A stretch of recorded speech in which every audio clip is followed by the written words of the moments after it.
Hey everybody, it's Will. And this is Thomas. And we're back at the virtual spinner rack for another episode of OK Boomer.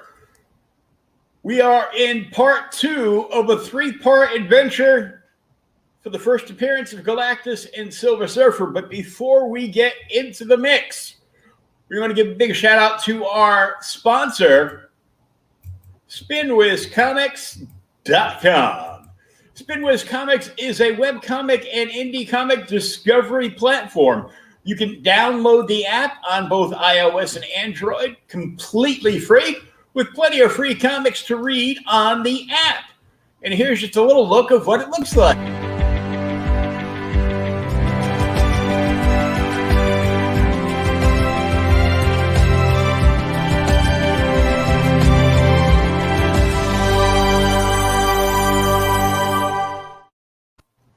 There's over 86 different indie publishers on the platform right now with well over 400 titles. Go check it out for yourself. Over 400 titles to read, and just about all of them are free to read. And there is also a bonus to that. They have a loyalty program for every page of comics you read. They enter you in, as long as you're logged into the app, for a drawing for monthly, quarterly, and annual giveaways. SpinWizComics.com. If you don't have the app, what are you waiting for? The link is both in the chat and in the show notes, either up above or down below, depending on where you're watching us. Download the app, check it out for yourselves. Give them a review. We're trying to get them up to 100 downloads before the end of this month. But right now, we're going to jump into Fantastic Four, number 49. 49. Yeah, this is where the rubber meets the road issue, man. Oh, yeah. Yeah. I mean, it's, as we remember last time, it just kind of stops at the end. Galactus is on the building. And I know we were talking about it before after this awesome cover, which I think is actually maybe more famous than the other cover. I don't know. Because they did, remember a couple years ago when they did the FF Omnibus #2? Yeah. And, Ross did a reprint of this, or a repainting, whatever you want to call it, his own version of this cover. A homage. Yep, homage. That's the word I was looking for. I'm gonna do a homage. I'm gonna take this cover and I'm gonna put it on a light up drawing disc, and I'm going to embellish my art over the original Kirby. I think I actually had this image on a t-shirt when I was in high school too. Really? I didn't know they put it on the t-shirt. I found I actually was looking for, after we talked about it last week, the Galactus poster. I actually went and looked to see if I could find the Blacklight poster. I could not find the Blacklight poster, but I did send it to the group earlier, and I'll tell everybody to look it out. Mondo has a very cool Galactus poster. Oh, yeah, I saw that. I mean, holy God, that was good, man. Speaking of Mondo, sometime in the near future, we have to figure out this really cool-ass tabletop game, an original game from Mondo. They get some great games over there. I was checking them out, and I'm like, oh, man, I got to, hit the lottery or, hope that we, see a new stimulus check, soon. Yeah, sometime in the near future. Has a lot of cool stuff. So yeah, they got a ton of cool stuff, but most of their stuff sells out. Like, before you're going through and you're like, should I buy it?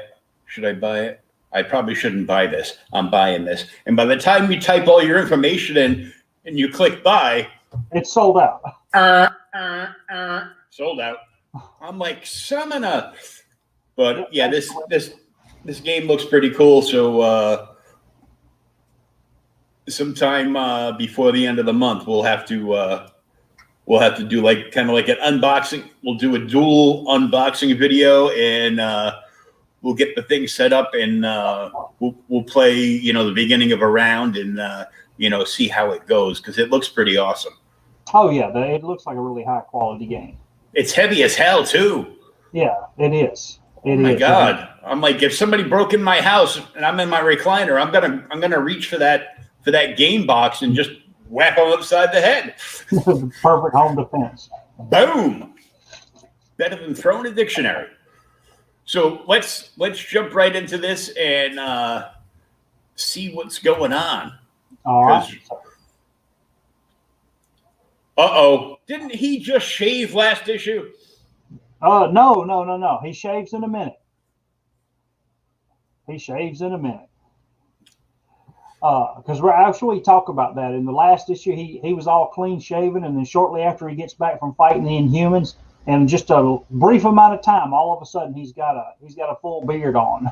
Oh yeah, that's right. He does shave in here. I thought for some reason that happened like last issue.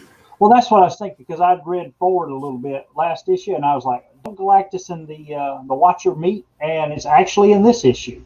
But yeah, like I said, so they're just they're on the top of the Baxter building, essentially watching Galactus and the Watcher as they approach. For all those who missed last issue, this is a Stan Lee, Jack Kirby, Joe Sinnott, and was it Sal Rosen? Yeah, Cy Rosen. This is their creative talents are the ones that have brought us this. Really, probably the ace of the bullpen at this time. Yeah, Cy, like Uncle Cy from Duck Dynasty, only different. Yep. Dang it. I don't think he was that crazy. But yeah, it's funny. They're all sitting here talking, watching, and boom, there it is. So Galactus and the Watcher approach each other. I don't think they ever show the Watcher as this big again. He gets smaller after this, I think. Yeah. But his head gets bigger. They make him more. He's still big, but he doesn't look like a big fat baby. Yeah, he is kind of chubby in this one. Yeah, he looks like me. He looks like you. But I did put in another before the show. I went in and added a picture because it kind of shocked me when I got to here, and we see our Galactus and the Watcher are talking as the rest of the FF look on, and Galactus knows that the Watcher is the one that is hiding the Earth from him. But hold on, we're gonna go back. That's what he looked like the last. Yeah, I was just gonna say. I'm like, what the hell? I mean, did they not? I guess they just, okay. So the very last issue of Pad 48, he's in damn Christmas colors. He's Santa Galactus, but you all were bad, so you don't get nothing. And it's I look at that and then I look at the other picture before you went back to this. I'm like, he's in different colors. Yeah, it's completely different. It's almost like last issue. Galactus looked at me and said, "I'm gonna fix that fat bastard from OK Boomer, and I'm gonna change the colors on my costume." I'm gonna do a Todd McFarlane repaint for next issue. It's funny too because he's even here. Look, he's got pants. Mm-hmm. He's wearing pants, and now he's sporting. Whoa! Easy there, buddy. He's wearing a kilt. Must be a cold day. It's a complete change. But hey, back in the early '60s, man, when Marvel was hot, they could do this kind of stuff. And then they explain it later. I don't think they ever explained Galactus's uniform change. And later on, they even dropped the red. It's just all purple now. But I kind of dig the red and the purple. It's classy. The white, I don't know. The white on the big G kind of stands out a little bit too much. But the red and the purple are good. But yeah, and then he's got short sleeves and he's wearing a kilt, and then now it's all long sleeves and he's wearing long pants. Mm-hmm. Well, he's got the short sleeves and the kilt on now because Man, it gets hot in New York in the summertime. Is that what it is? If he had landed in Greenland, he would have worn the long sleeves and the pants. Mm-hmm. But so he confronts the Watcher, and the Watcher's, hey, you can't destroy this world because it's full of sentient life on it. And I just love Galactus, even in here. He's, what important are the brief, are the what important are brief nameless lives to Galactus? He just doesn't care. Yeah, he's like, I don't care. I'm hungry. I actually could not remember. I knew that he his little machine he makes, takes the energy from the Earth and converts it into something he can use. Mm-hmm. But they actually, as we get through later on this story, everybody will see, they actually explain what it does. And I was like, oh, that's not nice. It's not good at all. Well, did you expect it to be nice? Well, I mean, hey, at least, I don't know what I was expecting, but I was like, damn, that's terrible. Man, this is so good, though. And we were talking about this a couple issues ago. When we were doing it, the big giant panels of dialogue. There it is. Oh yeah, it's like, this page takes you about like 20 minutes to get through, but it's so good you don't care. Yeah, and the thing is that, what is it? People have talked about it before. Is Galactus really evil, or is he good, or whatever? They actually talk about it briefly in here, and he says, right here, for those not familiar, it's not my intention to injure any living being, but I must replenish my energy. If petty creatures are wiped out when I drain a planet, it's regrettable but unavoidable. He could maybe find something else, but this is the first diner he came to. You just got me thinking. I'm like, oh, thank goodness he's wearing tighty whities today. Ain't nothing hanging out of the kilt. It is. It's a freaking kilt.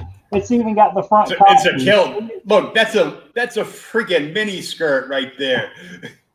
It was the 60s. Remember a Star Trek on the 60s? That's why I like that show. Yeoman Rand, how are you today? Well, now. Wish I had. Oh, my. Yeah, exactly. But it's so good. Ben takes us, it's clobbering time once again, and he takes the biggest swing he can, at Galactus's, foot, because that's how big he is. That's all he could get to, exactly. Ben doesn't come up over his shins. He hits him, and then this automatic little green flash grenade bomb goes off. Yeah. And it's set to, put them all down like a bunch of cockroaches. It's poison. Yeah, that's exactly what Reed says. Ben gets it all in his face, so Reed has to save his ass. And I guess he's got his eyes closed, and Sue, calls for him to come and, hey, get this way. And they get in there, and, while they're hauling butt, Johnny decides he's going to take him on by himself. Really? Yeah. Johnny, this doesn't make any sense. The thing that's cool here, though, we talk about the big punch, his biggest punch. I love back in the day when they did this kind of stuff. He says, not only is his biggest punch, it's his extra special Sunday punch. This one's only for Sundays. Well, that's something special. You saved that one up all week. Exactly. He had to save it up all week. It's the kind of Sunday punch you give to the one guy that comes to your house that's always rooting for the other team. And after a certain amount of adult beverages, you just screw it and you let it go. That's the Sunday punch. Damn it.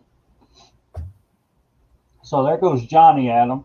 And what's funny is, like I said, he just saw the FF get, most of the FF getting their clock cleaned.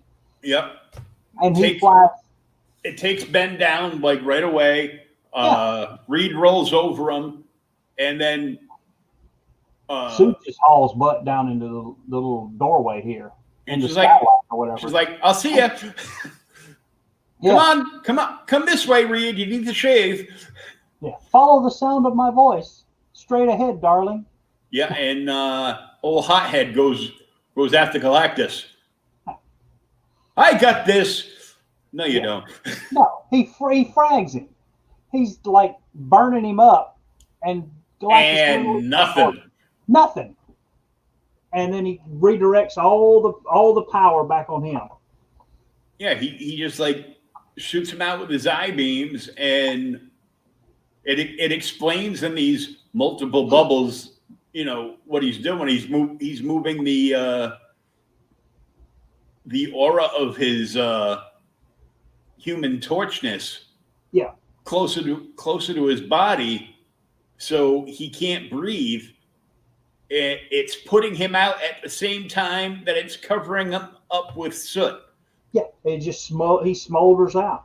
Yeah, and it's all smoldered out. Yeah, and that's why he looks dirty now. Mm-hmm. And then here comes, while they're doing all that, the Watcher's like, you know, there's nothing you can do here. You know, he just tells him, he says, Johnny, go see the other ones. There's nothing you can do. I'm gonna try and talk to Galactus, but it's not gonna work. Storm, you're in a timeout. Yeah. But then the thing that's funny is, you know, remember Silver Surfer was in their last issue, and even Galactus here asks, you know, where is my Herald? Where is the Silver Surfer? Mm-hmm. Lo and behold, the next page is where we find out. Yep. But when Johnny shows up, this is where Reed decides to shave again, you know, to get rid of that 2-hour stubble he had. Yeah, it's like, I shaved 45 minutes ago and it's already back. Well, just grow the beard. At some point, we know Walt Simons is going to draw this book. It'll just fit in perfectly. Dude, Walt Simonson was so good. Oh yeah, I loved his work.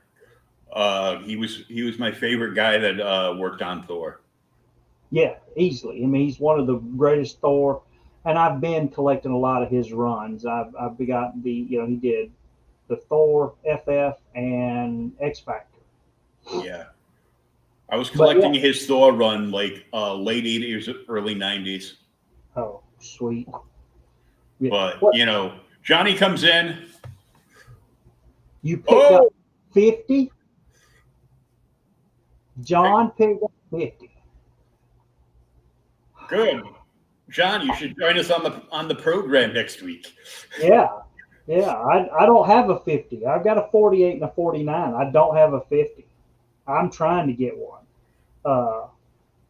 We had what was it? Your buddy was on a couple weeks ago, and he said that a lot of people were saying that 48, 49, and 50 were the holy grail of comics, the Trinity of comics. Oh yeah. Well, it's, you know, first appearance of Surfer, first appearance of Galactus. Yeah. First appearance of Reed's beard. There's actually another first appearance of a character in here that I didn't even know existed. I found out today when I was reading this. And I may have read this years ago, but I forgot. But reading it again, we'll get to him in a minute, and I was like, who is this dude? You know what I'm talking about? I'll have to see, because I read like half of it this morning. Well, between last night and this morning, and then I read like the last 8 pages tonight after I got off the phone with my daughter. Oh, all right. So we'll get to it in just a sec then. We'll get to it, but we got Alicia Masters. I owned all 3 several times. First set cost me less than 20 and fine. Damn. Yeah, ain't that a bitch? Yeah. Man. Yeah, you ain't getting them in 20 now. I'm pretty sure there was, there's some zeros added onto that price for today, Yes. Yes. So, but here's while Galactus is wondering what happens to Surfer, here's Surfer, who, even though he really wasn't hurt, is just like laying like he's knocked out on top of a skylight window, which he falls through, and it just happens to be Alicia's skylight. Okay, Boomer. Exactly. But it's funny that he falls through her skylight, and she goes over and tries to see what the hell's going on. Because if for those who don't know, Alicia is Ben's longtime girlfriend and later Johnny's girlfriend. And I actually think doesn't Johnny and Alicia get married later? Oh, I can't remember right now. I know they date and then they break up again. So she gets kind of passed back and forth between Johnny and Ben for a little bit. She's married to Ben now in current continuity. Yeah. But yeah, she's blind and she's a sculptress and can't see. And that was one of her father is the puppet master. Yes, the evil puppet master. Yep. Have you ever met a good puppet master? No, not really. But not including ventriloquists. Ventriloquists. And I mean, what are the odds that an alien lands on your skylight, falls through the skylight, and lands perfectly on the couch? Yeah, exactly. Johnny married Crystal. Okay, so he just dated Alicia for some time. Okay. See, we just needed somebody older than us, John, to tell us our mistakes here. I did share, actually, now he reminded me, I did share that sometime, where Crystal actually goes back to the FF and talks to Sue Storm about Johnny. But yeah, so she goes and feels his face and says that, he doesn't feel like lonely, and she can, normal human, and this is, supreme loneliness and all this, and feels his nobility. And how you get all that from feeling his face, I don't understand, but she does.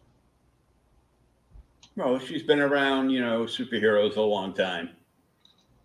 Yeah, only face she's been feeling other than Johnny's later on is, Ben Grimm's, and his ugly mug is like a rock. Mm-hmm. But so she offers him some food to eat.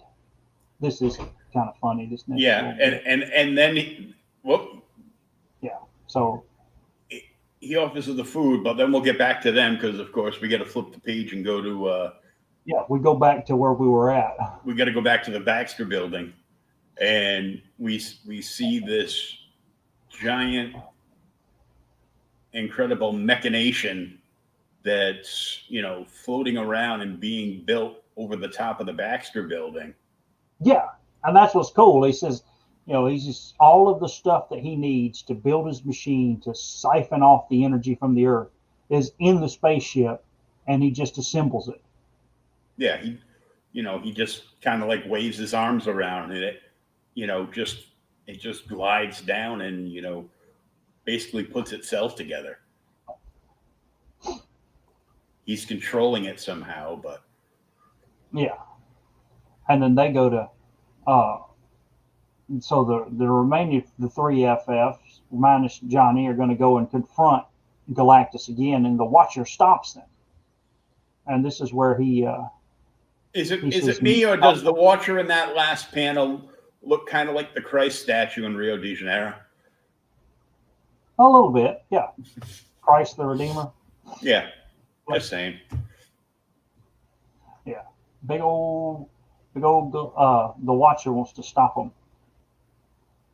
and Reed has to tell Ben to calm down again because Ben's always wanting to jump into fights. Mm-hmm. Oh, this is where we learn how the machine is going to destroy the Earth and take the power from it. Oh yeah, Utu calls up his magic mirror and not only tells but shows him images of another planet, similar to Earth, and what will happen. Yeah. The thing is like I said, it within minutes, he says it will, convert all of the water to elemental energy. It just will dry the oceans up completely. It'll dry the oceans, and then go from there, drill to the center of the Earth. It'll remove the magma core of the planet. Yeah, everything. How hungry does this guy have to be? Well, I mean, he didn't eat breakfast. Somebody open a wing joint. Come on. A wing joint. That'd be some big wings, but Flintstones. In Flintstone wings, like the big rack of ribs on the side of the car. Yeah. And he's going to leave it, and that's it. And and what's left will just crumble to space dust. Yeah, because there won't be anything left. But so all the rest of them are talking with the Watcher, and they're upset. They're like, "Well, you got all these plans, and you're telling us all this, but you don't let us know how to stop you." And I love how the Watcher's like, well, I'm not supposed to get involved, but so I'm going to get involved and let you know what to do to stop him. But you have to do it. I can't do it, and I need the Human Torch. Yeah. He can't physically do it, but he can inform them, even though he's not even supposed to do that. No, but he's not. He does not. He just doesn't want to see the entire planet, with billions of people just like destroyed for Galactus to feed. All right, this is a not off topic, but we're talking about this. I know we read Silver Surfer 4. I think it was one of our first books we ever did. And it had backup Watcher stories in there. But I don't know if you ever read Silver Surfer 1 and read the backup story in it. Because it explains why the Watcher refuses to get involved. I read Silver Surfer 1, but I don't think I read the backup story. Or if I did, I'm just like foggy on it. All right. Well, in that book, he talks about it. The Watcher's people, they were like the first people in the universe to develop, atomic power and faster than light space travel and all this. And they make it to another planet, and they're like, "Oh, we're going to give you all of this knowledge, and then you can share the universe with us and all this." Well, the people weren't ready for the knowledge, so when they give them the atomic power and faster and all that stuff, that race, whatever unknown race it is, actually uses the atomic power to destroy themselves. And when the Watchers come back to see how they're doing after they give them the stuff, the world is decimated. And then they say, "Okay, from this point on, we don't get involved. We don't give nobody no technology. We don't do anything." And that's why they don't want to get involved. So they pulled that little Star Trek thing. Yeah, they violated the Prime Directive completely. Oh yeah. It's like, you can't do that. You don't even look like Kirk. Yeah. And now we're back to Alicia's apartment, where the Surfer is basically chastising her for eating when she should just be using her power cosmic to turn all these morsels into energy, since that is the purest form of sustenance. But yeah, and then you won't waste anything. Yeah, but we don't want to eat energy. I don't think we, not that way. No. Or those little cubes that they served us in Star Trek. The thing that's funny about this page is you get, the Surfer doing all this. And this is probably the most important page in the book. Because right here is where he says he can destroy is merely a word, change it to energy. That's what Galactus does. And Alicia gets upset and starts beating on him. She's like, "No, we're all living beings, every bird, every beast. The world is ours. Perhaps you're not as powerful as your Galactus, but we have hearts, we have souls. I can't feel." And she actually kind of changes the Surfer. He starts to think, maybe I'm not doing the right thing. Yeah, she starts to turn him, and then when he gets ready to leave, he's thinking that maybe I finally found something to defend. Yeah, exactly. Something to defend, something to stop Galactus from doing this, because we don't know how many worlds he's done it to. And then he looks, she shows him the window, at all the people screaming and hollering. And that's when he's, I've got to maybe protect people. And Galactus is by this point has actually got his machine together, and when he makes contact here is when it's supposed to start draining the Earths. But when he makes contact, Nothing. nothing happens. Nothing. And he gets a little pissed off. Oh yeah. What's he say? In over a millennia, this has never failed. Never, yeah, never in 1,000 millennia. Never. Why? Why? Oh, that's even longer. Exactly. And then we find out why. Ben's breaking the antenna. Yep, he's breaking the top, and then he rams him with it like a damn, like a telephone pole, like a telephone pole or a lance, and manages to knock him off the side of the building. And they're thinking he's going to crush the crowd underneath. Yeah. And then we go to the next page and be like, oh yeah. No, he's just floating. He stops. He's floating in the air. Now, see here, I knew Galactus and Silver Surfer. And, you got Galactus, Silver Surfer. You got Fire Lord, the Wind Walker. How many other heralds is he got? Terrax. But the thing is there he is floating in the air. He gets mad. The time has come to rid myself of petty nuisances, and he calls a spaceship. He says, "Let the Punisher appear." Where in the hell did this guy come from? And why doesn't he look like Frank Castle? Yeah, he looks nothing like Frank Castle. No, not at all. He's some funky alien. He's got like almost a MODOK looking face, and limbs of a frog. And then it's like he's cyborg body too, or something. And some kind of cyborg body, and he's got like a 38 Studebaker on his head for a helmet. Did we miss a page? No. Okay. So here comes the Punisher out of the spaceship, and then when we turn the page, now we're back inside the Baxter building, and Johnny's trying to get up there and help him, and instead, the Watcher decides to send him on a space trip. Yeah, Utu is preparing him, telling him, how bad this experience is going to be. But yeah, he just sends him across the universe. Sends him in a different time too. Yeah, because he does say time travel, doesn't he? Yeah, you're traveling far, far back to the center of infinity. But the Watcher is at your side. That's a really cool panel, though. Yeah. I mean, that really is. You could see that does look like he's being transported or something. That's like the first mind-blown emoji or something. Yeah. Crazy. And so he transfers Johnny Storm back to timeless infinity to find something. And this is I think he found it. Yeah, he finds it. As he has to fly through all these little loop-de-loops and everything, and then he gets to Galactus's home space station,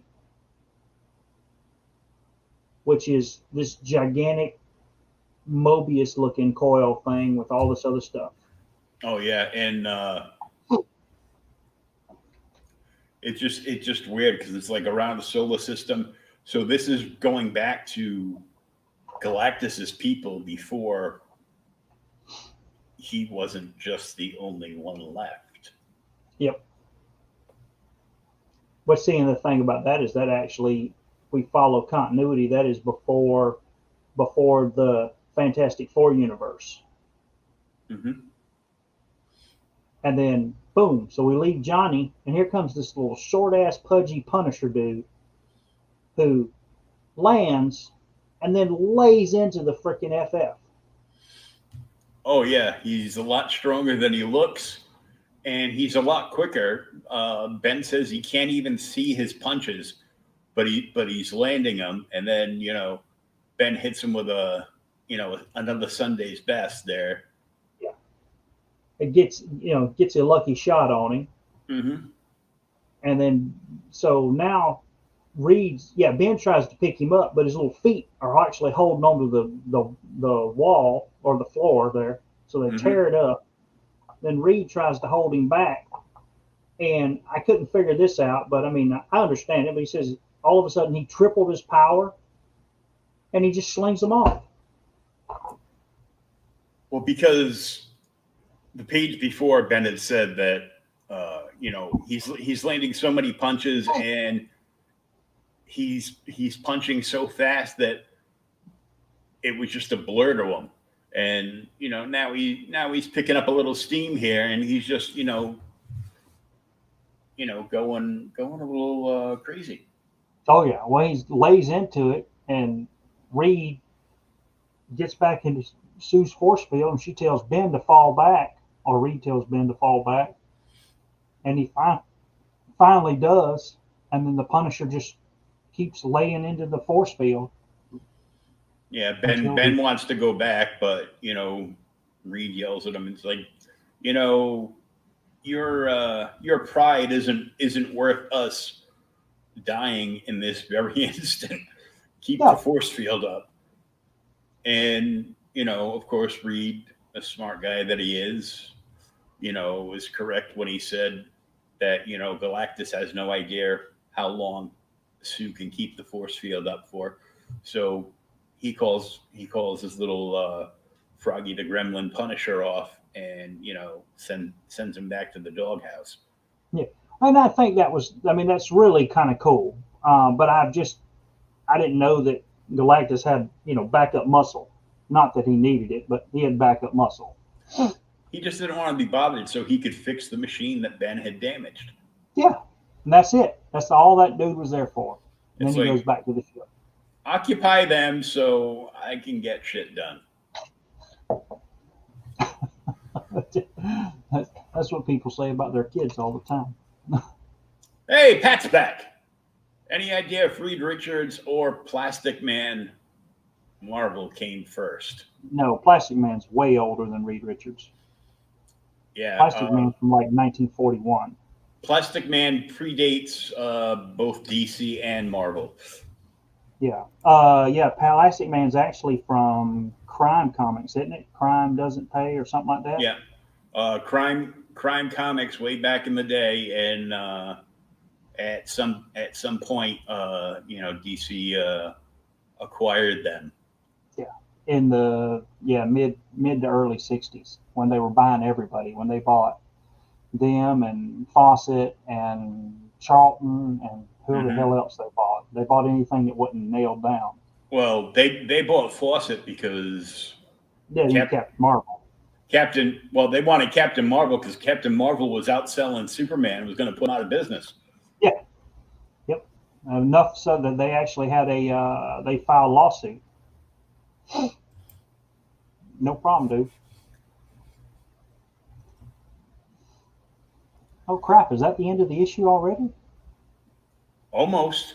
Not quite. So he calls him, and then we get to the last page then, and there's Silver Surfer is going to fly off after he talks to Alicia, and he says, perhaps you're not wrong, and I can find something worth protecting and turn against Galactus and test his powers. And the Watcher's like, this is something I haven't foreseen. Mm-hmm. And then next issue, don't miss our staggering conclusion. Yeah, I did not realize this was the actual full 3 issues for this whole storyline. Until last week when I said, "Oh, well, you know me, I can't just leave a story in like the middle." No, and the thing is 50 is the big, 49 is kind of where where the rubber hits the road, but 50 we know what's going to happen here, but we haven't read it for all our 2-3 watchers. But that's where Silver Surfer's at. John read it the other day. As soon as he bought it, he probably got in his truck and opened it up and read it before he even left the parking lot. Yeah. Unless it was a mail call, then he just went downstairs and went inside and relaxed and. But yeah, so coming up, we know Surfer and Galactus are going to get into a fight. We kind of know how that ends, but it's like, man, Pat said he found the Starlog issues. Found that Starlog back issue website. It's awesome. Works best with a tablet. Oh, nice. Yeah, cool. Cool. Glad we could be of help. Try. So here we are, over a barrel again till next week. Excelsior! I can't say it right. No, but no one can. But yeah, no one can but Stan. Speaking of Stan, as I'm always talking, because I grew up. Oh, nice. Sweet. Time Capsule is a local comic shop in our area. Oh, is it? Cool. They have one location in my state, and they have another location in John's state. You're in Massachusetts. What state's John in? John's in Rhode Island. Oh, okay. And they were part of the team up of stores that got together on the 12th of last month to celebrate Free Comic Book Day on one day instead of just putting out the free issues as they came in over the months. Yes, sir. With stuff coming back, so it was it was kind of like a combined advertising and event between I guess close to 4 or 5 different comic shops in the area. Things are slowly starting to come back. I saw that somewhere up north, it may have been toward you. They're going to actually have a comic convention this weekend. I think it is a small one. Oh, is that the Jersey one? It may be. I saw it advertised. I'm like, sure they will. I've seen all the crap their governor's done. Let's see. Oh, I missed it. Awesome. See you guys next week. Good thoughts for us in the hurricane. Ooh, a hurricane hit this morning. Oh, well, be careful and stay safe out there. Yeah. Don't let your comic books get wet. Exactly. 50-mile-an-hour winds. Yeah, that's siding coming off houses. It's not meant to stay under in that stuff. No, it's not, but it does. But so overall, I mean, this is a great issue. Like I said, the art's really good. Some of it kind of threw me for a loop. Like I said, the big one is the very beginning, man. I just couldn't believe that they changed the suit so radically from that to this purple and red. Well, when they dry off, you got wood for the fire pit, Pat.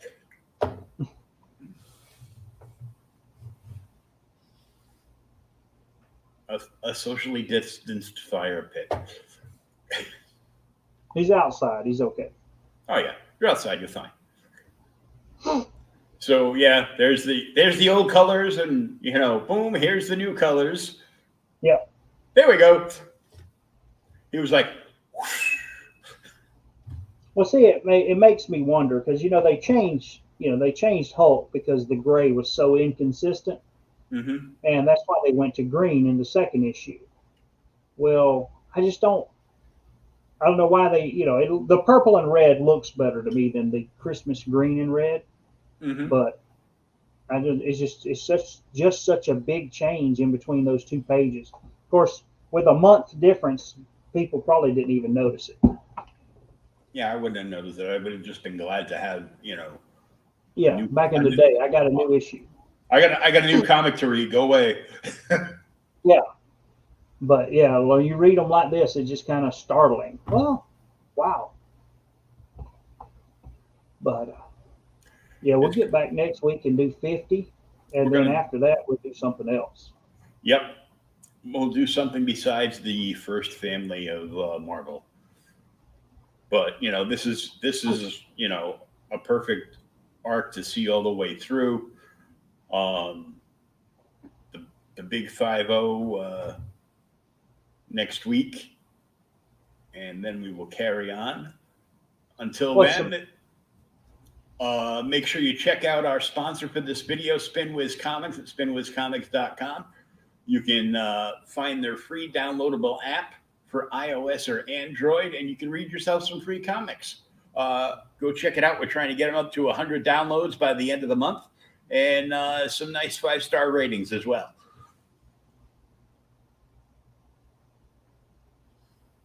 As you were saying, Thomas? Oh, I was waiting for you to finish. Oh God. Now I remember. Yeah, next issue is 50, and what's amazing, you think about everything that has happened in this series before we get to here, and Stan and Jack still have another 50 issues after this. Yeah, the first 100.